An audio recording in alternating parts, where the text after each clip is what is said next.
Hey guys, so today we're going to be covering chapter 31, which is covering head trauma.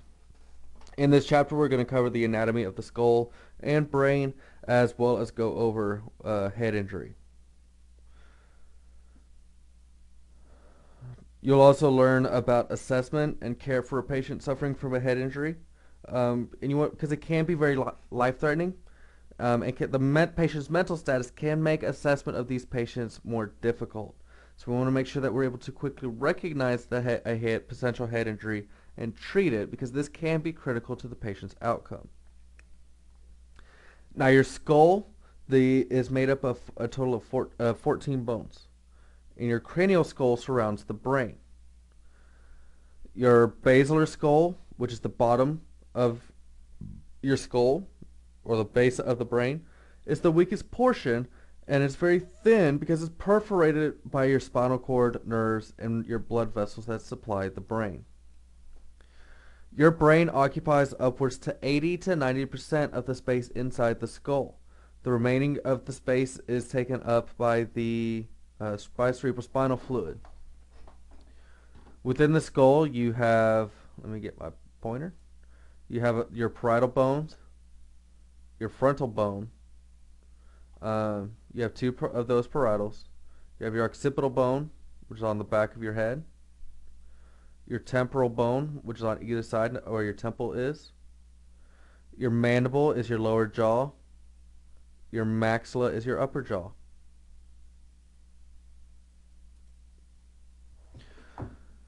Your brain is cushioned by what's called cerebrospinal fluid. This fluid acts as a buffer. And if you notice this leaking, either from the nose or ears, it is a strong indication of a basilar skull fracture. This will appear as a clear colored fluid. Now, your meninges are 3 layers that surround the brain. These layers enclose not only the brain, but also the brainstem and the spinal cord. Your outermost layer is the dura mater. The next layer is the arachnoid. And beneath that, the actual portion that comes in contact with the brain is what's called the pia mater. Any bleeding within the meningeal layers can be fatal within minutes, especially if it's an epidural bleed, which is commonly seen with a lacerated or ruptured artery. Subdural bleeding is a venous type bleed that occurs beneath the dura, and is where if it's between the dura mater, it's an epidural bleed. Bleeding that occurs between the arachnoid membrane and the surface of the brain is what's called a subarachnoid hemorrhage. So as you can see, here's your cranium, is the outermost layer. It's very, very thin, but you have your dura mater, which is the outermost, your arachnoid, which is that thin blue line, and then the pia mater is that dark blue line. Okay, and then here's your cerebellum, your medulla oblongata, and your spinal cord. We'll cover these a little bit more in just a bit. Now, your cerebrum, this is 2 hemispheres. It is not attached to the inside of the skull. This is what's responsible for your consciousness, your sensory functions, your emotion, and even your personality. Your cerebellum, sometimes called the little brain, this helps controls your equilibrium, as well as controlling any muscle activity that may be going on.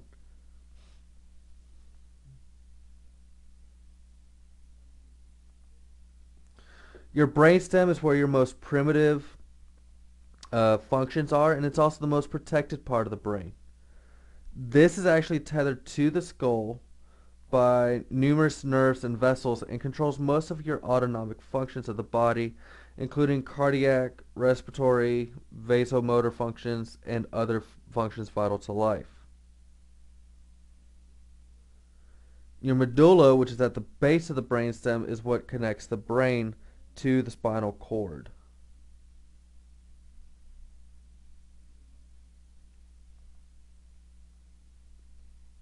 The vessels within the scalp are not able to constrict as effectively as other blood vessels in the body, Thus, they bleed a little bit more heavily when injured, which can lead to shock if uncontrolled. And these can also look more dramatic than they actually are. The reason for this is that the fascia, which lies underneath the scalp but above the skull, could potentially rupture and become depressed and feel on palpation like a depressed skull fracture. Conversely, blood can fill the area between a depressed skull fracture and the scalp, making the skull feel normal and not depressed during palpation.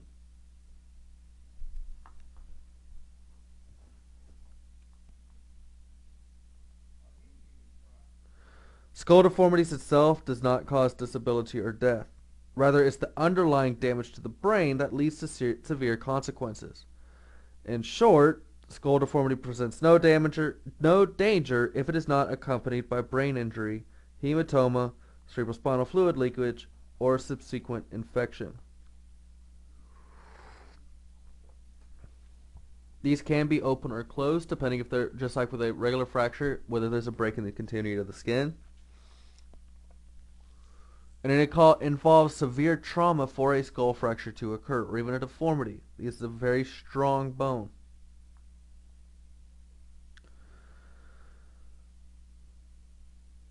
Swelling and bleeding within the skull can cause increased pressure inside the skull and decreased perfusion of the brain, resulting in an inadequate delivery of oxygen and glucose to the brain, as well as removal of carbon dioxide and other waste products from brain tissue. Brain injury caused by trauma is often referred to as a traumatic brain injury, or TBI.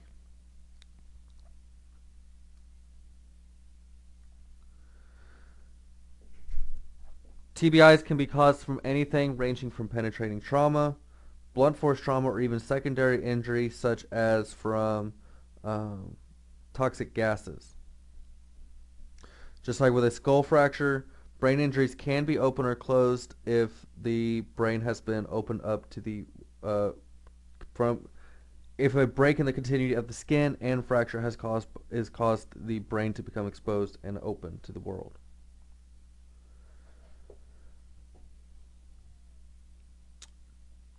You can have blunt force trauma to the head. It can be caused by primary injuries such as laceration, contusions, thus causing swelling. Brain damage can be caused by hematomas, thus causing swelling to the brain and increased pressure. You can have structural damage.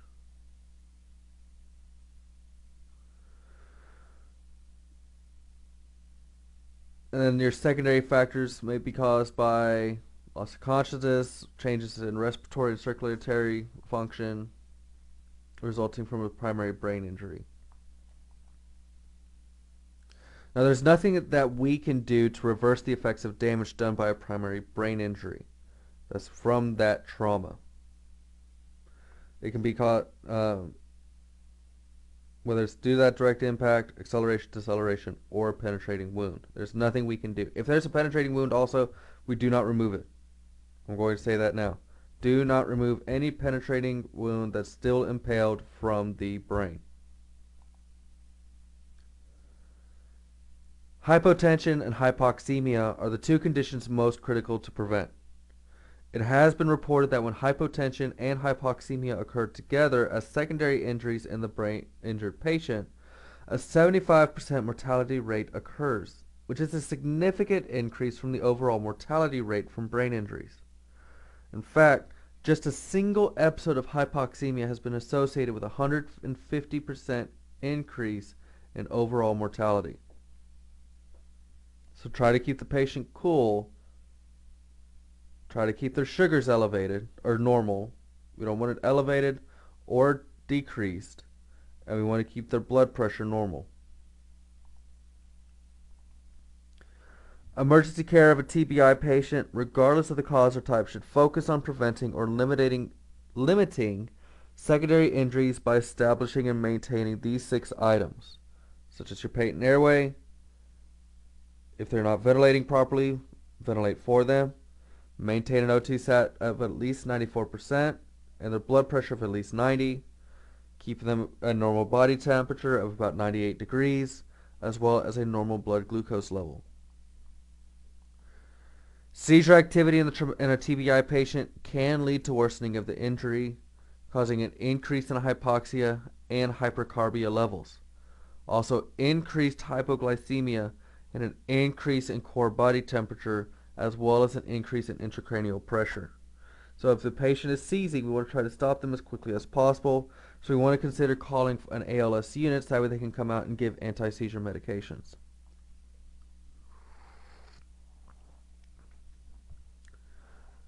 Compression of the brain can cause it to dysfunction, causing the brain to push downward and out of the foramen magnum, which is at the base of the skull, or through the tentorium, compressing the brainstem, destroying vital functions, including your heartbeat, respirations, and blood pressure.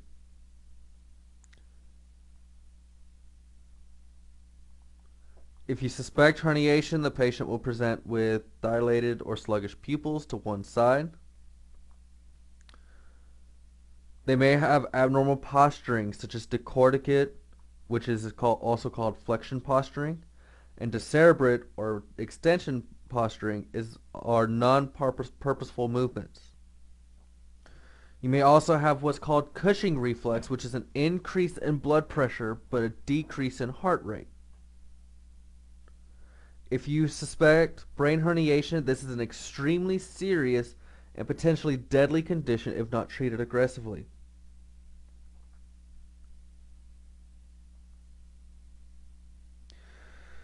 Severe brain injuries can occur with or without wounds to the head. Just because there's not an obvious injury does not indicate a brain injury.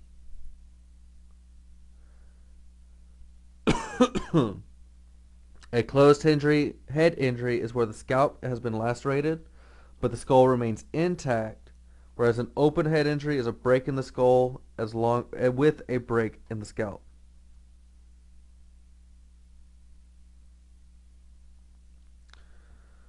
DAI, or diffuse axonal injury, is the most common that we'll see in car crashes and within pedestrians who have been struck by a vehicle. Specific types of brain injuries include concussions, which is a temporary loss of the brain's ability to function, contusion, or bruising or swelling of the brain, hematoma, pooling of blood within the brain, and laceration or tearing of brain tissue.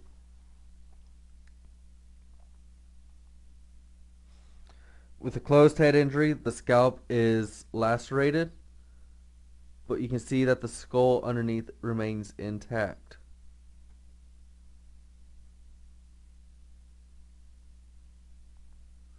Whereas with a open head injury, you can see that the skull has a break within its continuity.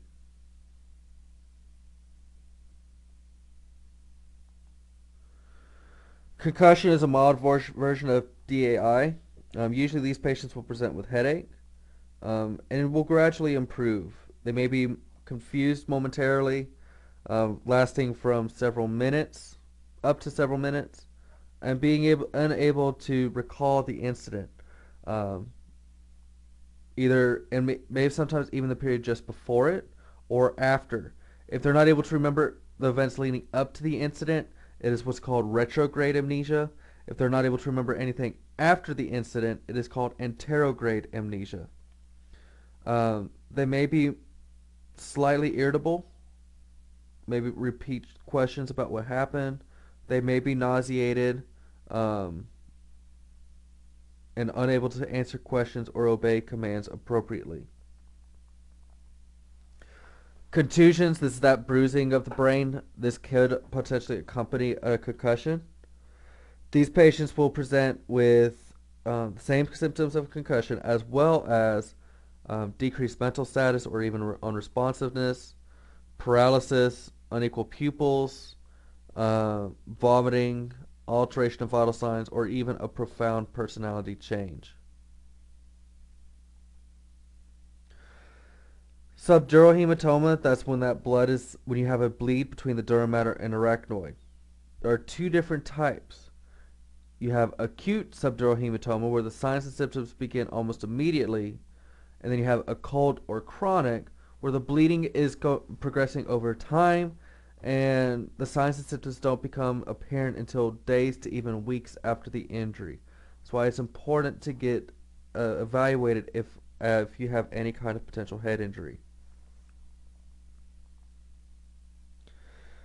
Any patient with an abnormally long blood clotting time, such as having anemia or hemophilia, is particularly susceptible to a subdural hematoma.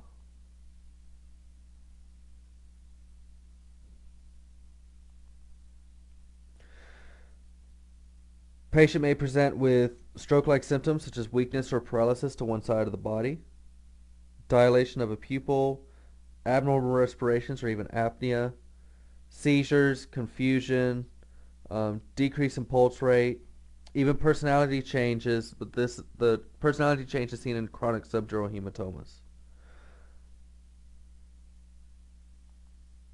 Your epidural hematomas are a little bit more rare, but are even more emergent than your subdural. These are often seen with fractures of the temporal skull.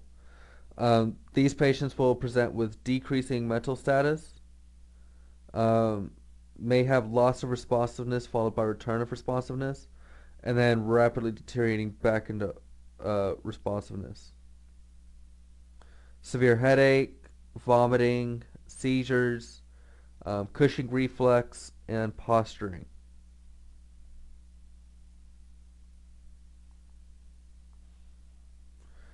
When this bleed occurs, it's very rapid because a artery is affected in a very small space, causing a dramatic rise in the intracranial pressure. If your patient does have a subdural or epidural hematoma or brain laceration, but his blood pressure is dropping, the pulse pressure is narrowing, and heart rate is increasing, you should consider that they could be bleeding somewhere else in the body.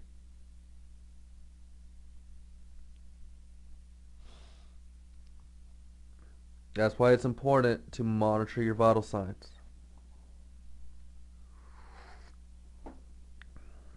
Lacerations may also cause disruption within the nervous system as well as the bleeding. And even if this is what leads up to those hematomas. When assessing the scene, you want to make sure that you do a good scene size up. Look to see if the patient is unresponsive or has any signs of altered mental status. Never assume that mental status changes in a trauma patient are due to drug or alcohol use. And some signs of head injury may be apparent, such as starring of the windshield. This would be a strong indication of a head injury. Some head injuries might include bleeding from the scalp or face, or an apparent mechanism of injury, such as a fractured windshield at the scene of a crash, deformed helmet at a crash involving a bicycle or motorcycle, or evidence of a fall.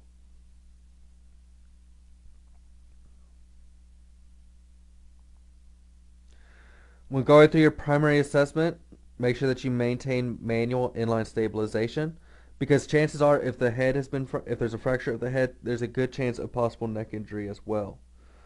If you need to open the airway, make sure you establish it with the jaw thrust maneuver. Make sure that you are able to maintain it. Make sure that you maintain an O2 sat of at least 94%. If the patient has any inadequate breathing, we want to use positive pressure ventilation to maintain that oxygen saturation. Keep in mind that head injuries often involve injury or blockage of the airway, so you want to make sure that you have suction at the ready.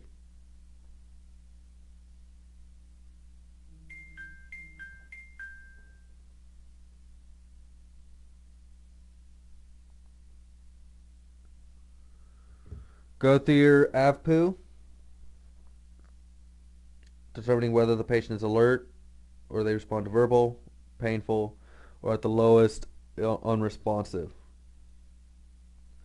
Being unresponsive and not responding to anything is a very ominous sign in head injury patients. You also want to go through the GCS or Glasgow Coma Scale, because this is a more precise way to determining your mental state. In this, we're measuring the patient's ability to open their eyes, their verbal response, as well as motor response to various stimuli. The scale is we're measuring their eyes, so if they're able to spontaneously open their eyes, they get a score of 4. If they open their eyes to verbal command, 3, pain 2, and no response is 1.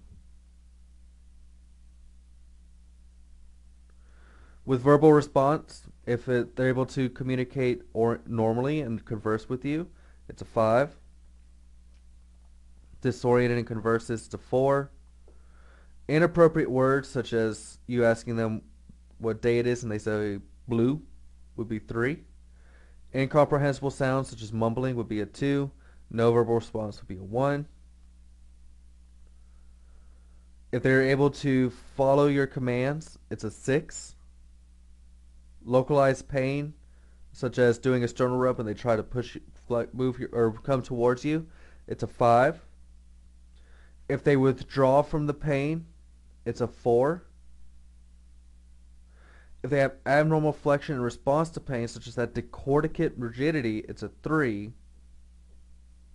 If they have decerebral rigidity, it's a 2. And nothing, it's a 1. So the highest score of GCS that a patient can have is a 15. The lowest score is a 3. Go through your secondary assessment. Make sure that you do a full head-to-toe assessment. Patient with head injuries may not complain of pain or other symptoms of trauma. Therefore, it's extremely important to perform a complete physical of the patient with a head injury to identify signs of trauma and injury to other areas of the body. If you're able to, go through, get your sample, and OPQRST. Use extreme care in checking the patient's head. Be careful not to jab or apply pressure to any skull depressions or deformities, so that way you don't push it further into the cranial vault.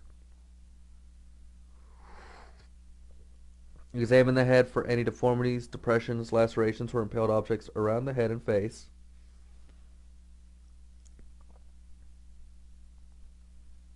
Assess pupils. They should be equal in size. Do they react equally? Both pupils should constrict the same when a light is shined in only one of the pupils. This reflex in the unstimulated eye is known as a consensual reflex. If one or both pupils are fixed and dilated, this can signal an increase in pressure of the brain. You also want to check eye movements. Do the eyes follow? Or is one eye positioned downward or outward?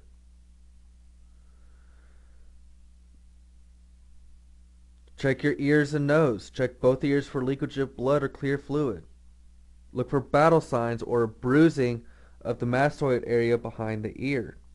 This would be a late sign of a basilar skull fracture.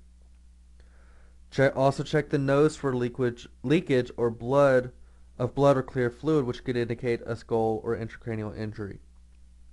You can also look around the eyes as well for bruising. This would be called raccoon eyes. This would be a late sign of a basilar skull fracture as well. Assess motor and sensory function. All you gotta do is just have them check their ability to move their fingers and toes. Have them squeeze your fingers with both hands simultaneously to test for equal strength. And ask them to tell which finger or toe you're touching without watching what you're doing. Go through, assess your vitals. You want to record every 5 minutes. If the patient is hypotensive early with a head injury, it's pretty indicative of bleeding somewhere else within the body, because there's usually not enough space in the brain to prevent enough bleeding to reduce blood pressure. However, if they have a high systolic blood pressure, it is a strong indication of an increase in intracranial pressure. Check their pulse. If it's fast or increasing, suspect hemorrhaging somewhere else within the body, or an early onset of hypoxia. Usually with a head injury, as the head injury continues to worsen, and that intracranial pressure continues to increase, you have that increase in blood pressure, but decrease in pulse rate. Assess their respirations. The patient may display several different respiratory patterns if the brain is compressed from increased intracranial pressure, resulting from the swelling and bleeding, and possibly bleeding within the skull. Respirations may be extremely fast and shallow, completely irregular, or absent. A sign of severe head injury, increasing intracranial pressure, and possible herniation is the Cushing reflex, in which the systolic blood pressure increases, heart rate decreases, and the respiratory pattern may also change and become irregular. If any of these symptoms present that where you suspect herniation of the brain, this is the only time that we are able to hyperventilate our patient. And what this is doing, it is decreasing cerebral blood flow and decreasing the increase in pressure, possibly giving us enough time to get to the hospital to get this patient treated. Go through, ask any questions relevant to the head injury, such as when did it occur, what are they complaining of, do they lose consciousness at any time, if so, how long were they unresponsive, have they moved, have they ever had an injury previously to the head, if so, when.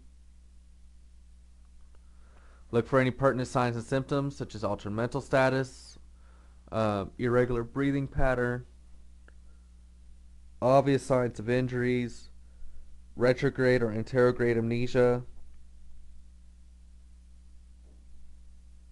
the raccoon eyes or battle signs, which is the bruising behind the ears, seizures, or posturing.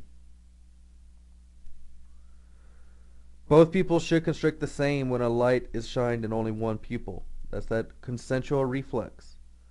This is not normal. These are your unequal pupils. What one eye does, the other should be doing also.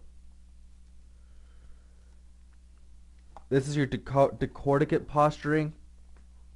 This is when you do your painful stimuli. They posture into this position. This posture indicates an upper level brainstem injury. Decerebral posturing, this is when both arms are at their sides, extends their arms and sometimes even arches their back. This represents the lowest level of non-purposeful brain response, indicating a lower level brainstem injury. Care of these patients, obviously make sure that the scene is safe. Take your standard precautions as needed. Take inline stabilization. Monitor your ABCs. And if signs of herniation is present, you can consider giving controlled hyperventilation at a rate of 20 breaths per minute. Continued neurological deterioration is identified as a decrease of 2 or more points in a patient with an initial GCS of 8 or less. Monitor your ABCs, your pulse, mental status. If there is any bleeding, control it. However, do not apply pressure to an open or depressed skull injury. And if there's any bleeding coming from the ears or nose, do not stop that flow because it can end up causing an increase in pressure as well. Be prepared for the patient to seize. Continuously monitor your mental state. Reassess every 5 minutes, paying close attention to their airway and mental state. Alright guys, that concludes the lecture for this chapter. If y'all have any questions, send them to me either in Remind or in Blackboard, or write them down. You can ask them next time we are in class. Make sure that you're working on your Brady Labs. If you have any questions with Brady Labs, once again, you just send them to me, so that way I can try to answer them for you. Otherwise, y'all have a good rest of your day, and I will see y'all next time.